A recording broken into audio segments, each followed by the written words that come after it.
Nuts હોય. મારી જે વાનગી છે એની ખાસિયત સૌથી પહેલા નામમાં જ આવી ગયું, શુગર ફ્રી છે. એટલે ડાયાબિટીક પેશન્ટ હોય એમના માટે પણ આ સારું છે.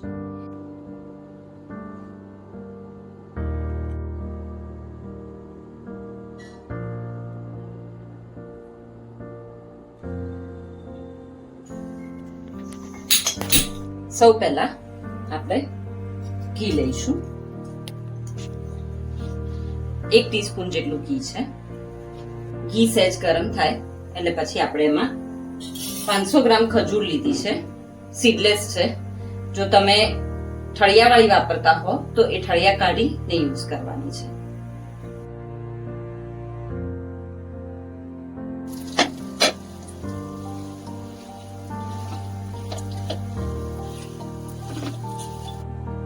આ રીતે 5 મિનિટ એને મેશ કરી લેવાનું છે.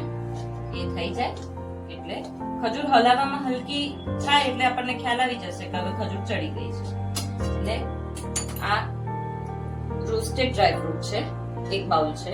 એમાં મેં ઘીમાં બદામ, કાજુ, અખરોટ, પિસ્તા અને કિસમિસને શેકી લીધેલા છે. જેટલું ડ્રાય ફ્રૂટ આમાં યુઝ કરીશું એટલું સારું છે. શુગર ફ્રી છે એટલે ડાયાબિટીક પેશન્ટને પણ આ વાપરવામાં કંઈ વાંધો નથી આવતો. ડ્રાયફ્રૂટને પ્રોપરલી મિક્સ કરી અને હવે એને આપણે બાઉલમાં કાઢી લેવાનું છે. હવે આપણે એને બાઉલમાં કાઢી લઈશું.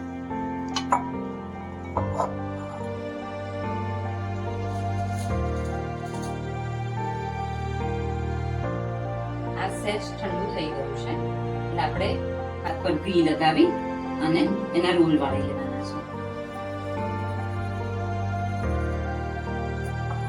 નાના નાના વાળવાના જેથી કરીને પીસ નાના બને, એટલે સિંગલ બાઈટ બને તો કોઈને બી ખાવું જલ્દી ફાવે.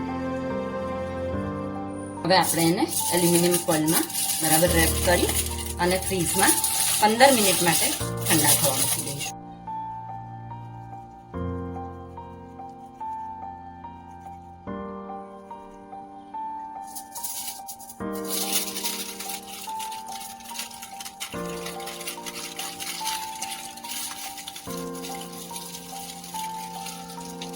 હવે આપણે એને 10 મિનિટ માટે ફ્રીઝમાં મૂકીશું.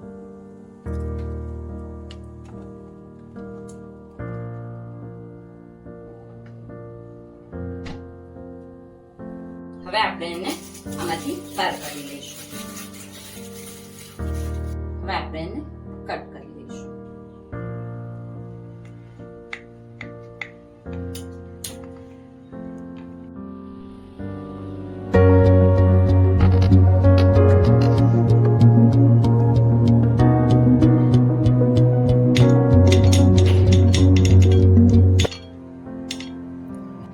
લગભગ છેલ્લા 3-4 વર્ષથી સૃષ્ટિ સાથે સંકળાયેલી છું. મને સૃષ્ટિની જે કોમ્પિટિશન્સ હોય, એના પ્રોગ્રામ્સ હોય, એમાં ભાગ લેવાની ખૂબ મજા આવે છે. આજે આપણે અહીંયા ખજૂર રોલ એક વાનગી બનાવી છે.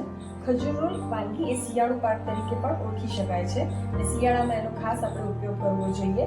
એમાં આયર્નનું પ્રમાણ સારા પ્રમાણમાં હોય છે, વિટામિન B6 સારા પ્રમાણમાં હોય છે, ફાઇબર એની અંદર સારા પ્રમાણમાં આપણને મળી રહે છે. ખજૂરનો બહુ જ બધા ફાયદા છે. એમાંનો એક તો બહુ જ પ્રચલિત છે કે એનાથી લોહીની કમી ઓછી થાય છે.